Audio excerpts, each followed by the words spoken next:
माँ से सब तुम आकाश पाखे बंदा पड़ी आकाश भी कौन कर से कौन सोई पड़ी नहीं से मो कथा निश्चय मन निश्चय मन अरे बसा अरे जुग जाई कोउटी पहुंचलानी तमे हाथे लंबर ओरणी टाणी नालू टुकुटुकु साध हो टाणी अरे बसा ठीक है फाइट हम साग माने से देखिले तुमको भाबिबे कोनी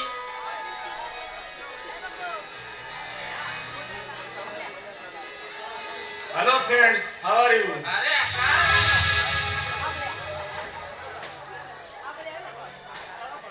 अरे केमती अछि बहुत दिन पर भेट होले तू केमती अछि कह त? अरे भलो अछि ए रे ये तुनी मन भवेता पत्नी माने मैं घर वाली बा अच्छा हमर नुवा भाव जे हां अच्छा तोरा काम कर ताको सांटे दुख सुख होता मोई बोलनी आवाज सुन तू कोड जीबू घर में तू दरकार किछि नहीं से मो धर्म पत्नी तू मो बेस्ट फ्रेंड कण तू बसी कथा करता मु गल्ली आवाज गोटे मिनिट सुन सुन आके सत्य सत्य के सुन सत्य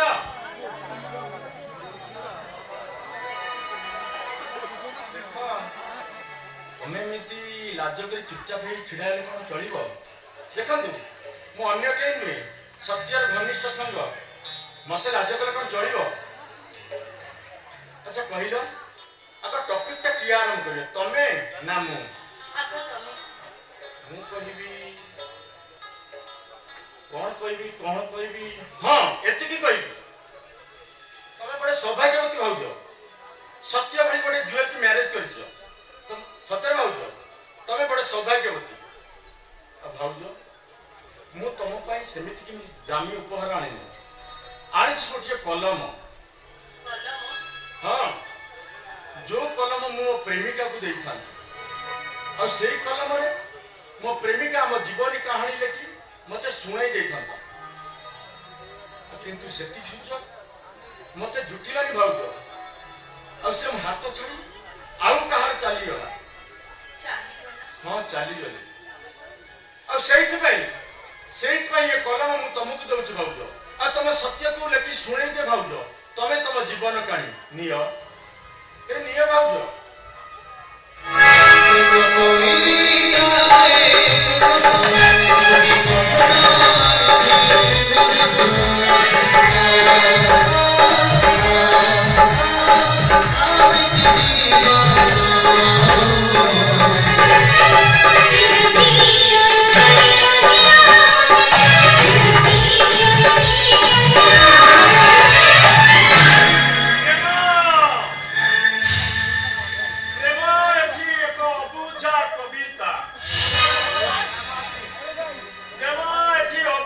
कविता ता खाली आरंभरू शेष जाए अबोध्य अबोध्य प्रेम प्रेम एक दिग्गहरा पथ ता खाली बाट गणा करे अमर खयाम ठारू आरंभ करी कवि उपेंद्र भंज पर्यंत समस्त प्रेम निकटरे हार मानती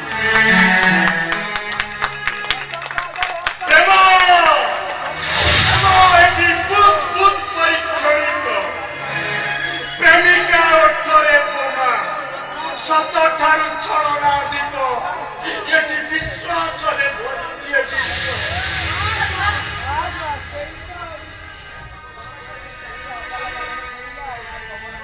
बापा को ठारू सब कथा सुनी सारिला परे मो भाबिथि तुमको ए घर को बहु नहीं आसीबे ए आज जाउची तमे 12 मासी चढ़ई परी अंग बदले स्वामी बदले चलिचो तमे बारंबार शंका और सिंदूर बदले चलिचो ची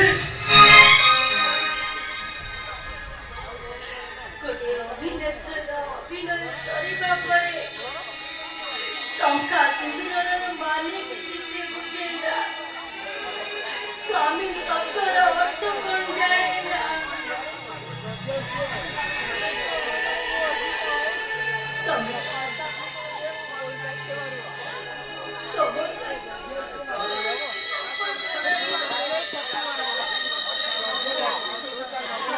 ତମେ ଠିକ କହିଛ।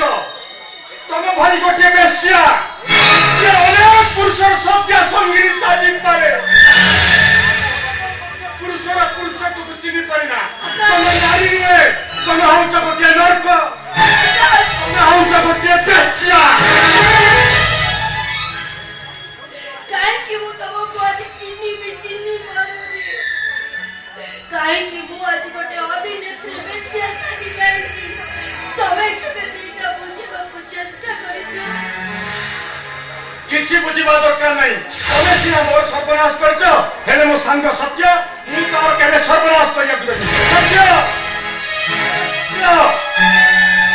ସତ୍ୟ, ଆରେ ତୁ ଯୋଉ କାରଣ ଆଗୁକୁ ବେକାରୀ ପୁଣି ସଂସାର ଦେଖିବାର ସ୍ୱପ୍ନ ଦେଖିଛୁ, ସେଇ କାରଣ ପୁଣି ମୋ ପରିଥିଲେ ତୋତେ ଚୋଟ ମାରି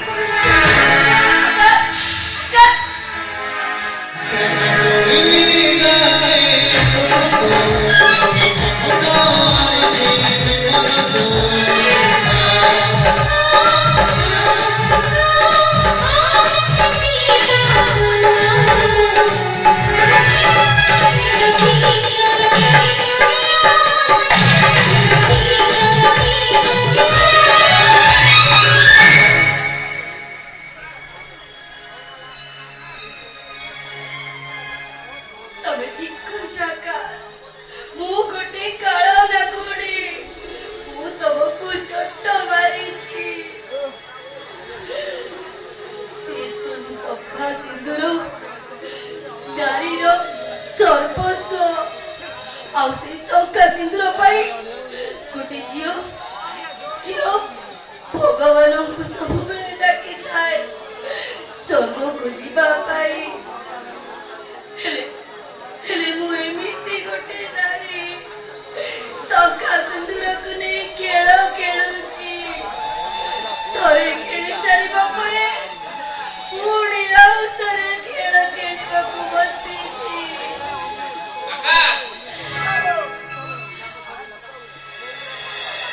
ଆରେ ଆକାଶ କୁଆଡେ ଗଲା? ସେ ଚାଲିଗଲା। ଚାଲିଗଲା? ତମେ କାନ୍ଦୁଛ? ତମ ଆଖିରେ ଲୁହ? ଆକାଶ ହଠାତ୍ ଚାଲିଗଲା? ଆଚ୍ଛା ବର୍ଷା,